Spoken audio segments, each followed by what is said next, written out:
welcome into another episode of Five Rings Canes on the 5 Reasons Sports Network.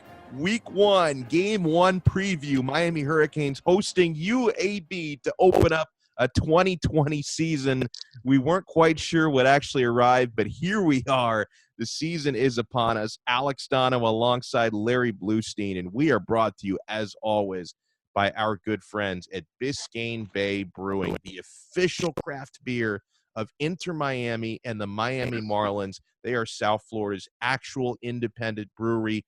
Blue, we both love these teams. You especially love the Marlins. I especially love Inter Miami. There's nothing better than cracking open some of these brews before, during, and after the game. Well, we did this last weekend, I can tell you, and delicious, always satisfying, awesome, whether by themselves or certainly with my chips and dip, which I like a lot, or a sandwich, which I had a few this weekend. Got an opportunity to watch all the teams. Watch the Marlins against Tampa Bay, watch Inter Miami twice. I think we tend to forget that Inter is just a first-year team. We've had all these stops and starts and bubbles and all these things like that. But great beverage to have, no matter what a sporting event you're watching. And certainly, as you said, whether it's Inter Miami or the Miami Marlins, both of them are very exciting this year, but no more than the great taste. And I'm excited that they're along for the ride with us. Great people over there. We communicate with them all the time. They love this podcast, and we love them for loving us. We sure do, and I love the fact that Biscayne Bay is owned by local guys who employ people in this community to make their beer right here in South Florida. So important to support local business, and these guys are committed to our community, and they support 5 Reasons Sports and people like Blue and me, so we can keep bringing you all the local sports content you can handle. So if you care about supporting local business and drinking amazing beer, and it really is good. I love a craft beer. I'm a beer snob, and Biscayne Bay is so good. You can grab their stuff like Marlins Lager, Miami Pale Ale, Tropical Bay IPA, and so many more at all major retailers throughout South Florida. It is the only beer we drink here at 5 Reasons Sports. We are also brought to you by, and let me welcome a new sponsor to the family, MyBookie. Winning season returns at MyBookie, and winning season means doubling your first deposit. Winning season means Survivor, Super Contests, and Squares. And at MyBookie, winning season means hitting all of your parlays and props with your feet up, watching your team trounce their rivals. So rejoice, because it's time to celebrate the NFL season. Invest in your intuition. Use promo code 5RINGS. Yeah, we have our own promo code, and that's the word 5 Nice. Spelled out. FIVERINGS. 5 Rings is our promo code, and double your first deposit. New players, by the way, get up to $1,000 in free play, designed to add more excitement to the sports you love and the games you bet. From live betting to championship futures, every play you want to make is waiting at MyBookie. It's simple. Make your picks, win big, and collect your cash. Use promo code 5RINGS and double your first deposit. Your winning season begins today, only at MyBookie. And the winning season means we're back in sports, and that's the best thing about it. So have some fun, watch some games, and now you have a little bit of interest while you're watching some of these contests, whether it be on TV or listening on radio or a podcast. So I love it. I love the fact that we're back into sports, and football is right around the corner. In fact, a couple days. Yeah, absolutely. Yeah, I mean, on the same night that Miami welcomes in UAB, you have the NFL opening that night as well. And Blue, since we were just talking about MyBookie, let me take a look at a couple of the numbers from Miami UAB. Hurricanes are favored by 14 points. The over-under, which is one I guess you'd expect to see with a couple of spread offenses, over-under 54.5 points. I'm not sure whether or not I would take the over or the under in this one, but I will say, Blue, and yeah, I can be kind of a homer when it comes to Miami. I'm drinking that Biscayne Bay Kool-Aid, but I feel pretty comfortable Miami's going to win this game by more than 14 points.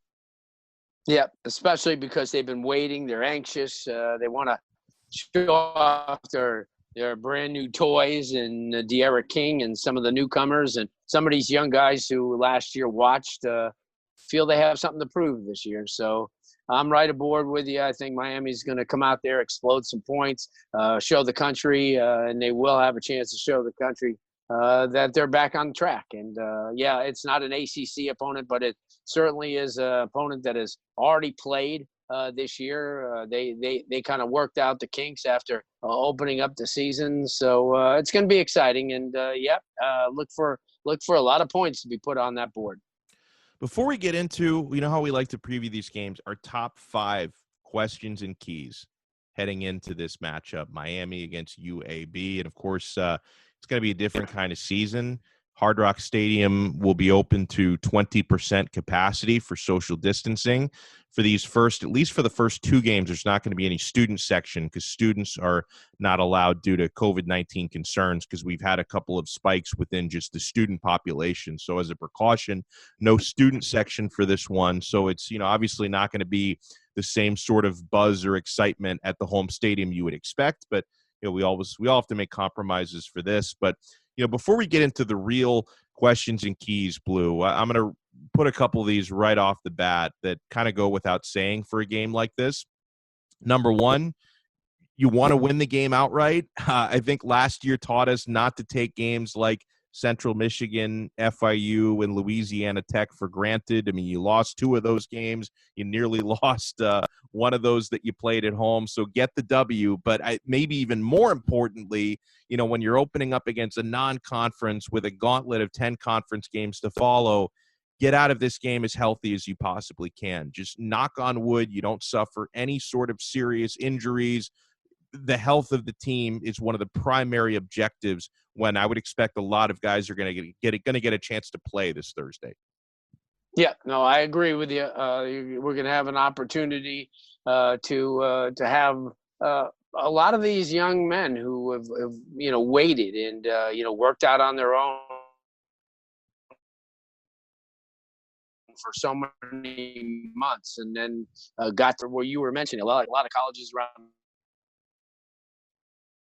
the country. I'm not going to mention any names of some of the powers who obviously had COVID cases. Miami had a few, got those kids better, got everybody back in the mix. But there's a lot of anxious football players out here, and what has been just an amazing off season. So I'm excited about it. We have an opportunity to see a University of Miami team that is going to set the tone for the future. And certainly a lot of people believe that with such talent as De'Aaron King running the show, they have an opportunity to do something that they didn't do on offense last year, is score a lot of points. So let's dive into our top 5 questions and keys. Number 1, 2020 depth chart was released this week following the final scrimmage. So are there any surprises? It looked pretty straightforward to me, Blue, for the most part. Obviously, no one's surprised by the quarterback section of the depth chart. De'Aaron King is your starter. N'Kosi Perry, your backup. Tyler Van Dyke, the freshman, is the third stringer.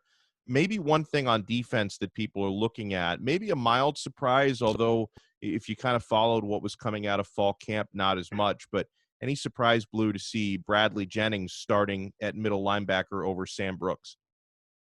Maybe a little, only because of the way that he ended the season. Was one of the top young kids. A lot of people had predicted some great things for him, but he'll be in the mix right away. He's too good of a football player to. But on the other hand, you have a guy in Jennings who has a tremendous football bloodlines. Dad played Miami Carroll City at FSU. His brother is a big time recruit in Jacksonville this year. So certainly it shows that there's a lot of competition for a position that has been pretty much sewn up for the last couple of years. So if that's the only one, it is, as you said, it's kind of a mild deal, and Sam will be in there quite often, making the same, filling up the stat sheet like he did last year. I salivate when I look at the defensive line, especially those defensive end spots. And this is even despite Quincy Roche opting out for the year. But I see Jalen Phillips, a former number 1 recruit in the country, starting on one side, and Quincy Roche, who just transferred in, right, starting on the other side. And then even the depth there is you have Jafari Harvey is one of the backups who I think could have a great year. Defensive tackle, you've got Nesta Silvera and John Ford taking the 2 starting spots. You're going to see a rotation at both of those positions. But, Blue, Miami has a chance to have one of the better defensive lines in the country. Yep, and without Russo, like you said, Russo was a key guy, somebody who obviously was a all ACC performer, one of the best in the country, opted out of not playing. A lot of people understand that. But, yeah, you're right. And then they were really good last year, the defense. But I think what happens this year is you have the maturity of a John Ford and Nesta Silvera and somebody like a Quincy Roche coming in. And then you have guys like Jalen Phillips, who, has an opportunity to play a key role. So you have talent. Are they as deep as last year? Probably not from an experience standpoint, but certainly from a talent standpoint, they're right there. So I'm excited, up front, because the linebacking core, which we talked about, losing such key prospects, guys who made plays, guys, to me, the deal, Alex, is when you fill up those stat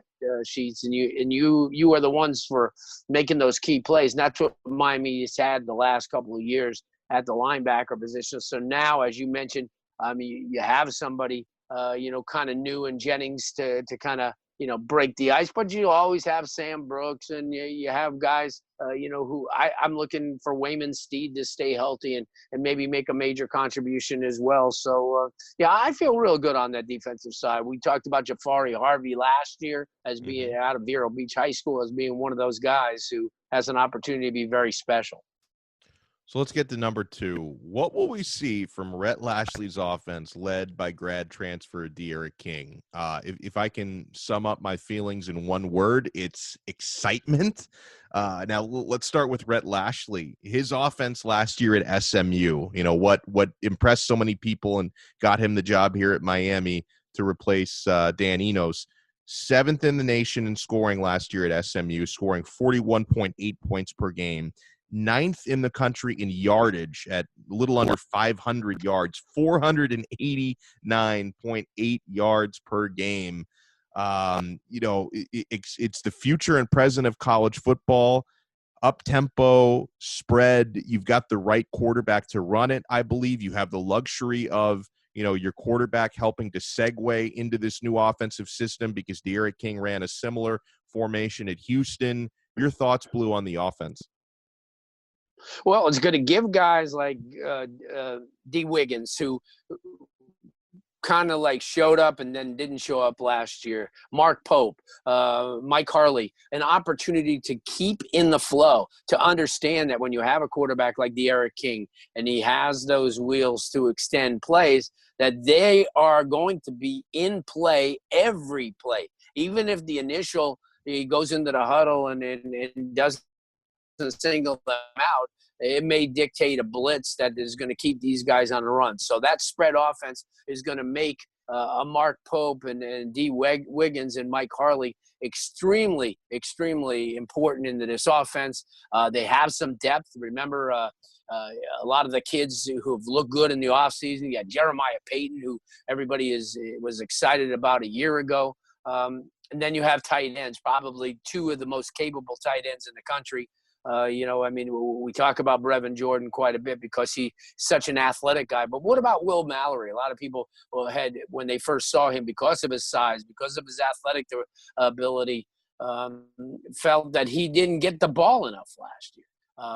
He got hurt at times, but those 2 guys right there. But what this offense is going to do, especially with a running game with Cameron Harris, and as you mentioned, the 2 freshmen, who I'm excited to see because they had some outstanding when they had the opportunity to showcase in the spring a little bit and then come back, into the early part of this fall camp.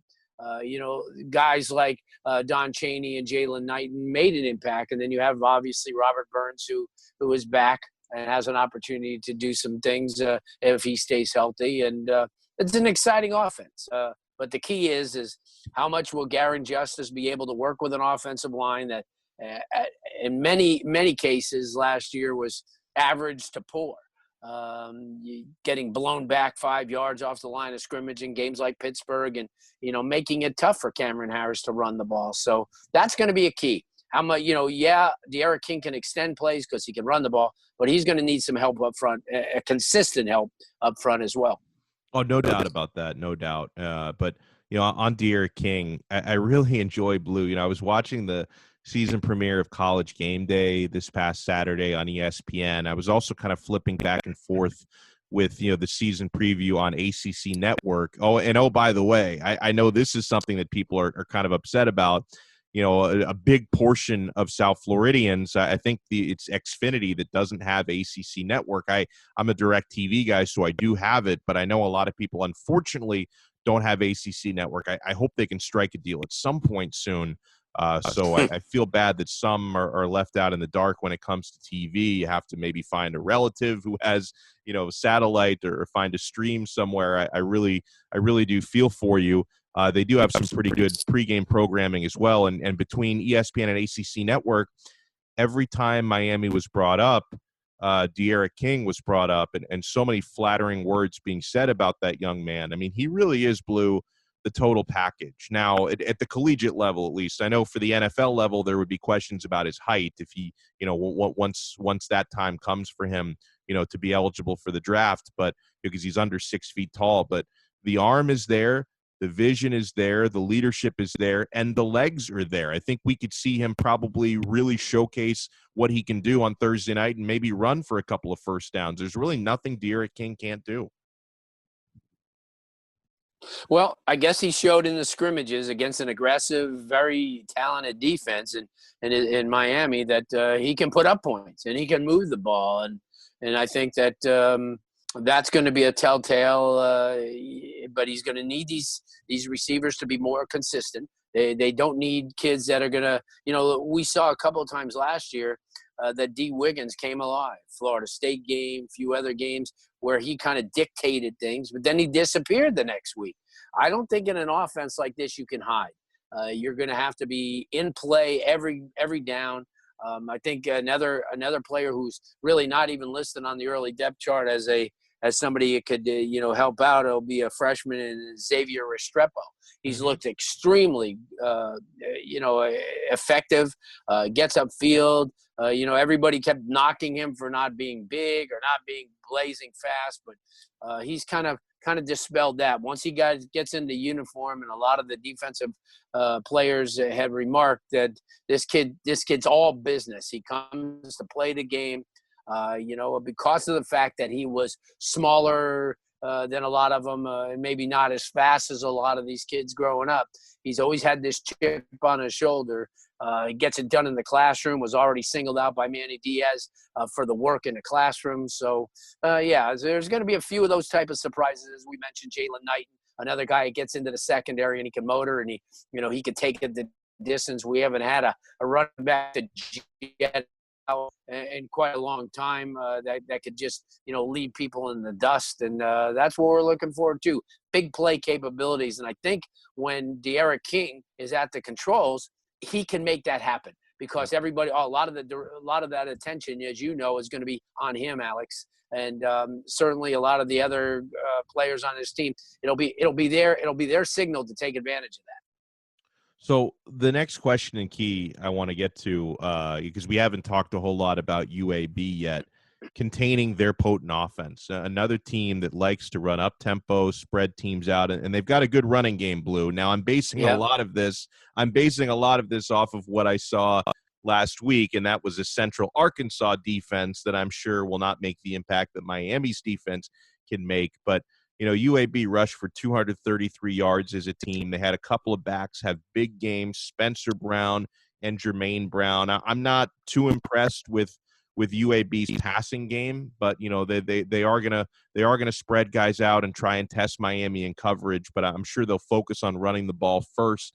Do you think a lot of the success, Blue, that UAB had, was it more about the fact that they were facing a Central Arkansas defense, or could Miami have some serious concerns this Thursday? Well, no, I think it was, you're looking at an opponent that probably didn't have, the fastest and the best defensive players. Plus, they were coming off where they lost 7 starters, so they were breaking in some new faces. So it's kind of a combination of both. I think Miami will be fine. But at UAB, remember, they have guys. And like I said, you look at Marshall. Anytime you have 24 players from the state of Florida, well, UAB has 11, and certainly kids who have a chip on their shoulder. Offensive lineman Kadeem Telford, who didn't get recruited by Miami out of Miami Norland High School. Somebody like that who went to University of Florida, but then now he's at UAB. Guys like that who will have a chance to prove themselves. So there's going to be a lot of emotion, and you know how that is. I mean, sometimes when you're playing a big guy that everybody in the world's giving you no chance to win the game, such as Central Michigan last year, you're going to come in and you're going to play as hard as you can play. But from talent level, you can't even compare Miami to Central Arkansas or any of those type of programs that UAB will play. So I think that Miami plays assignment football. Remember, they all they have to do is practice against their defense or their offense. To kind of get a grasp of what's going to come at them. So it's going to be exciting for these guys. But once they make that first big play and kind of dictate things, just like if you remember the University of Miami teams of the past, when they had to play those kind of wishbone-y type of teams and those deceptive offensive type of teams, they played assignment football. They had great athletes to do it, and they had tremendous coaches to put them in the right positions. Before we continue with our top 5 questions and keys, I want to remind you that support for 5 Rings Canes on the 5 Reasons Sports Network is brought to you by Manscaped, the best in men's below-the-belt grooming. Manscaped offers precision-engineered tools for your family jewels. They obsess over their technology developments to provide you the best tools for your grooming experience. And, Blue, of course, I can give a personal testimony like no other because I've been there making mistakes with a product that is not Manscaped approved. Many years ago, when I was a single guy on the market, I wasn't exactly a hot prospect. I was more of a charity case, but I can remember a decade ago, a little over a decade ago, because this was before my wife and I started to get hot and heavy. I had a date coming up later that night, and even though I wasn't much of a catch, this was a 5-star prospect that I was preparing an evening for. So I decided, you know what? Let me get a little creative. Maybe I'll do some grooming. But I didn't have a Manscaped lawnmower back then. No, I tried to use the same trimmer that I trim my glorious beard with. I decided to take it downstairs. One of the biggest mistakes of my life. There was a lot of pain, a little bit of blood, a lot of regret and agony. You don't want what happened to me to happen to you. That's why Manscaped has redesigned the electric trimmer. The Manscaped engineering team spent 18 months perfecting the greatest ball hair trimmer ever created, and they just released the new and improved Lawnmower 3.0. This is the 3rd generation trimmer featuring a cutting-edge ceramic blade to reduce manscaping accidents like mine, thanks to Manscaped's advanced skin-safe technology. And when I tell you this is premium, I mean premium. The battery's going to last up to 90 minutes, so you can take a longer shave. I don't know what you got going on down there if you need 90 minutes. Chances are you won't, but the battery life can take you 90 if you need it. The water-resistant technology allows you to groom in the shower, which is great. One of the coolest features is the LED light, which illuminates grooming areas for a closer and more precise trimming. They've also upgraded to a 7,000 RPM motor with quiet stroke technology. Blue, I don't think my lawnmower has that kind of technology. My actual lawnmower to mow the yard. I agree. I'll tell you what, though. I mean, it's in this day and age, everybody wants to look and feel their best, and certainly, if you want to do it safely, this is the way to do it. Like they say, you can take your time. The best feature is going in the shower. To me, I mean, that's the best thing because you're more relaxed. You're not in a rush, and you'll come out looking really good and not have those mistakes like Alex made. And some of this technology is better than what they have going on at NASA. There's also the great charging stand. You can show your mower off loud and proud because this intelligently designed stand is convenient charging dock. It's powered by USB. So if you're listening to me speak right now, I want you to experience this firsthand for yourself. Trim that junk of yours. You can get 20% off and free shipping, 20% off plus free shipping with the code, our code, 5RSN. That's 5RSN for 5 reasons at manscaped.com. Your balls will thank you. Get 20% off and free shipping with the code 5RSN at manscaped.com. That's 20% off and free shipping at manscaped.com. Use our code 5RSN. When your balls are thanking you, that's the best. I mean, it really is. It really it is. is.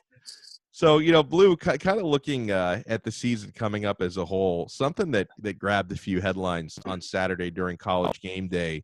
Kirk Herbstreit pretty high on Miami. He even considers Miami a dark horse to reach the college football playoff.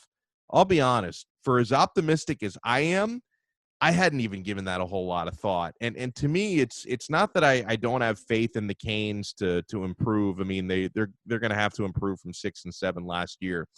It's just hard for me to really imagine Miami being a college football playoff contender when you've got Clemson in the regular season and Clemson in the ACC championship game if you can get there. Like to me, that's one giant roadblock in the way.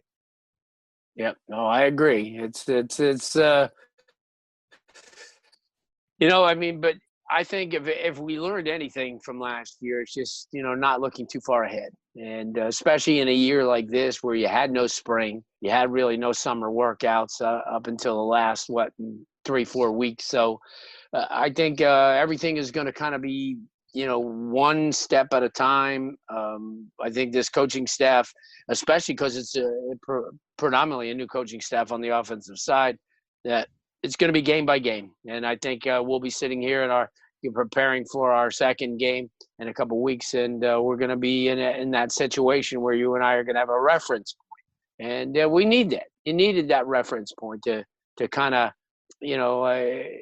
have something resolved that you didn't have resolved in the spring. Because if we came out of spring and we said, well, we saw De'Aaron for a month, and we saw this, and you'd have something. But right now you only have practices and scrimmages against yourself to go by. So, but the kids have gotten bigger. You could see the weight room was awesome in the off season. The kids did what they could to stay in shape, especially during COVID. And this is going to be on the kids. I think this football team, if anything, this 2020 season is going to be dedicated to how much this team has matured and grown, and how every single player and every single coach took upon themselves to get better individually to make the team better. Hear, hear.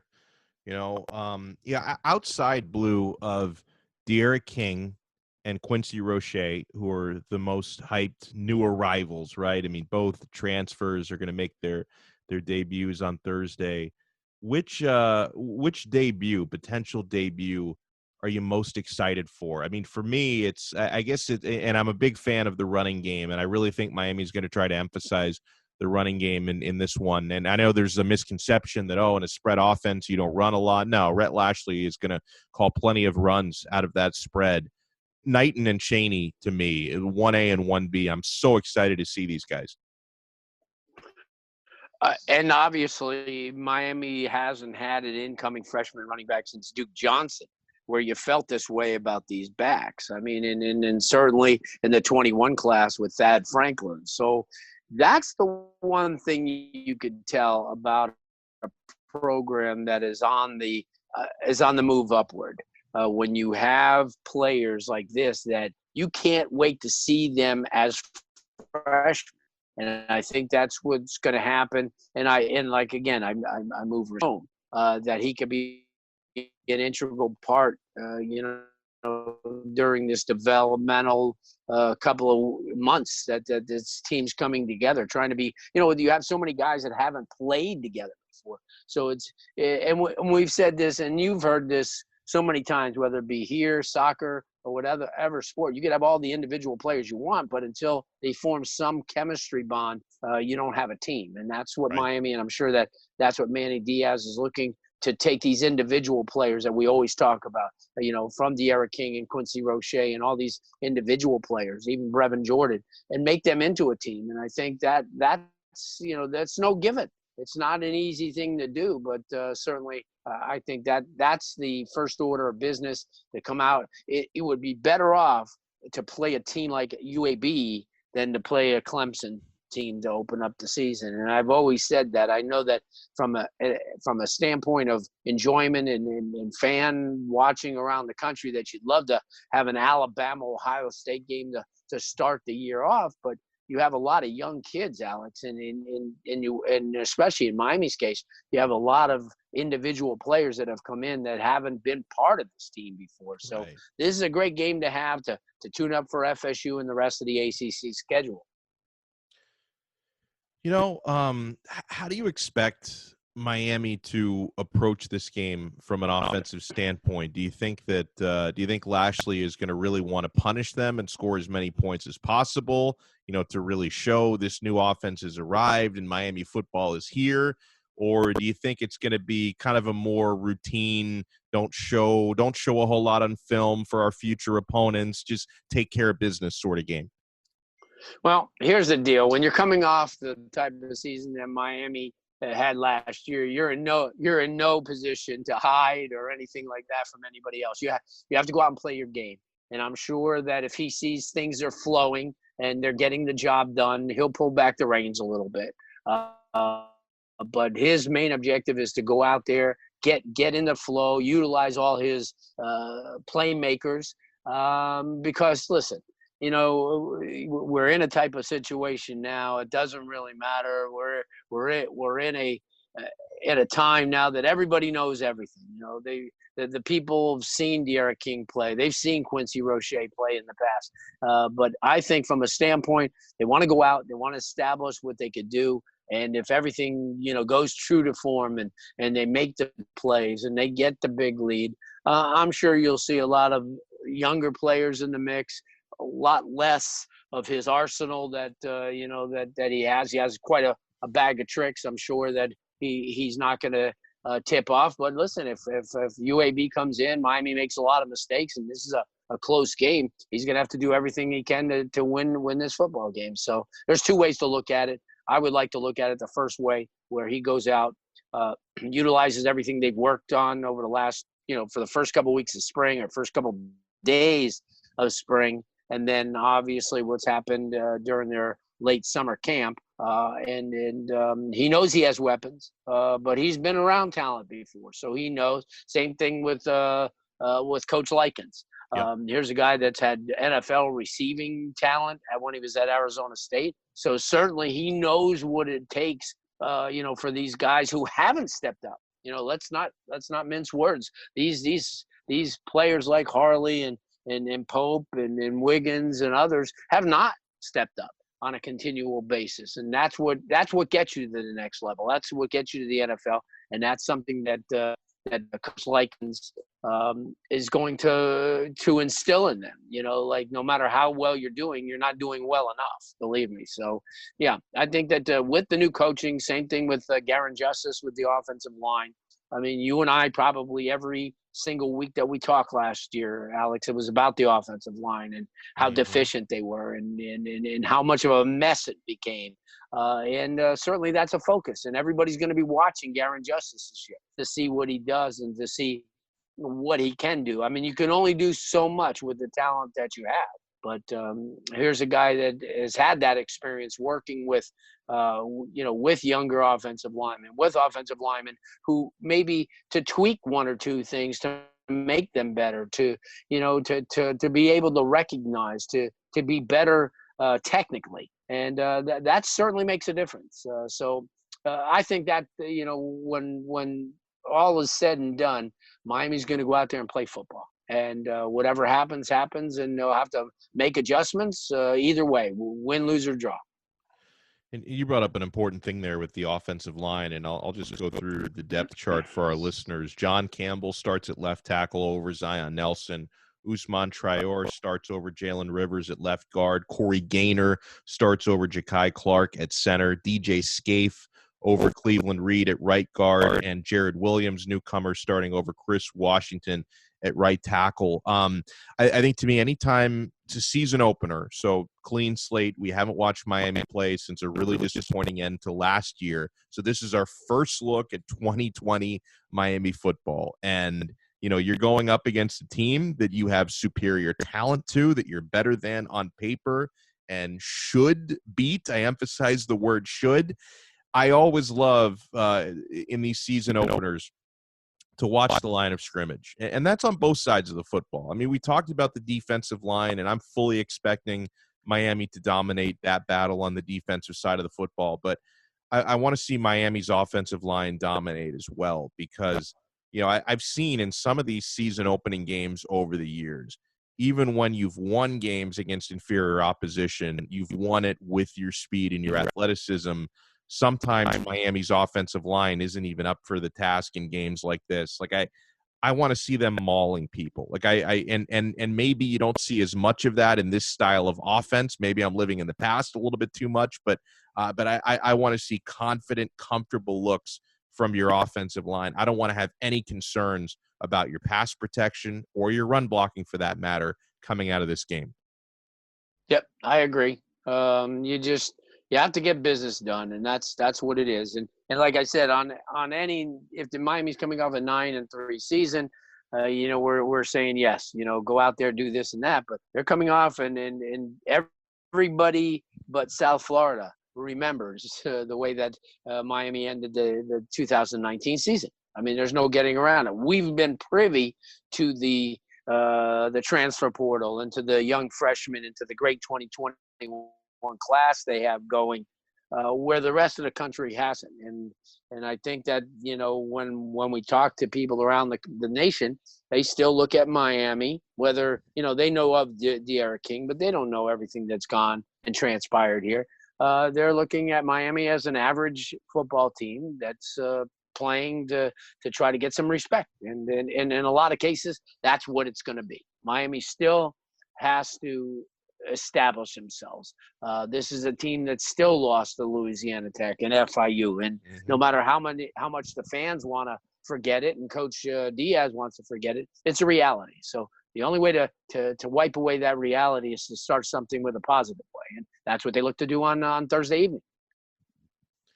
Last key I wanted to get to here, Blue, and this is more of a full season outlook. I really hope that this guy doesn't have to be the difference in this game, but kicking game, Jose Borregales, now Miami's place kicker, and of course that was confirmed on the depth chart. He is Miami's field goal kicker ahead of Camden Price on that depth chart. Is going to do the kickoffs as well for the U.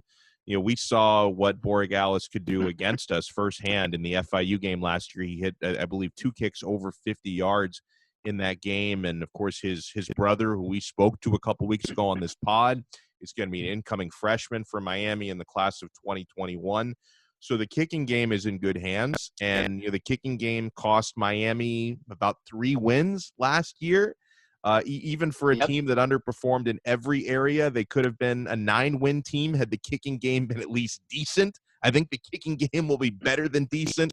When we do our predictions, I doubt I'm going to have it being a game-winning kick by Jose Borregales, but to have him, Blue, lining up to take these kicks, it makes me feel really good. And I'm sure we'll see that leg in action, hopefully only for extra points this week, because I want Miami to only score touchdowns. But it's going to be nice to know he's taking those kicks and not just the combination of horror that Miami had, led by Bubba Baxa last year. Well, the best thing is the coaches don't have to go around on Monday to the cafeteria and ask if anybody can kick. I mean, because you have that guy right there. And it was really, what a slap in the face. I mean, and we went through it the year before with the punter. So now you have an awesome punter, or Aussie punter, whatever way you want to put it. Plus you have a kicker who's proven. And I've watched Jose for years and years and years, gotten it done at the high school level. They've fallen in love with him because he'll he'll kick those balls. I mean, he's very accurate. Yeah, he'll miss some, but everybody misses some. Even Adam Vinatieri, one of the best kickers of all time, missed some. But I think what he's going to do is he's going to add the confidence. And once he hits that first field goal and once he nails a couple of extra points, that's going to be one less worry, because you know as well as I do, every time it was a field goal situation last year, Manny Diaz and everybody were looking at each other, and you had to roll the dice. But I don't think that they're going to have that problem this year, and that's or for the next 4 years. So I think they're going to be fine at that position. It's taken them a while to get there, but and no cut on Bubba Baxter, Camden Price, or any of the other kids that came out of the intramural program to want to kick. But certainly you have somebody at a major Power 5 school that is one of the best in the country. Predictions for this one, Blue. I'm going to go, and again, I think Miami's going to win this game by more than the 14 points they're favored by. I'm going 45-20 Miami. So I think the game is going to go over 54.5, and Miami is going to cover the 14 points that they're giving. So, yeah, I'm going to go 45-20 Miami. Okay. Which will be a good chance to see Mr. Borgata to kick a few field goals. Maybe a drive will stall, or he'll get a penalty. It'll take him out, and he'll get an opportunity to kick some field goals. But I think that's where you're looking at. It's going to be exciting. Like I said, exciting homecoming for a couple of the kids from Miami, like Kadeem Telford, and on defense, one of the top kickers and our top linebackers in the country, a Butkus Award finalist, or in the conversation, Chris Moll at Coral Gables High School, somebody who Miami had a chance to get out of high school, but certainly going to be a 4-year starter for UAB, and going to be an exciting game for them, and it's going to be an exciting game for everybody, especially us. We've been waiting for it for a long time. The fans deserve it. Limited capacity at the Rock, but nevertheless, the spirit's going to be there. I think it's going to be quite a night, and I'm very much looking forward to it. Well, great stuff as always, my friend. So this Thursday night, 8 p.m., we finally have college football back. We have our Canes back in action. Miami taking on the UAB Blazers. For Larry Blustein, I'm Alex Donno, and we'll talk to you guys next time here on 5 Rings Canes on the 5 Reasons Sports Network.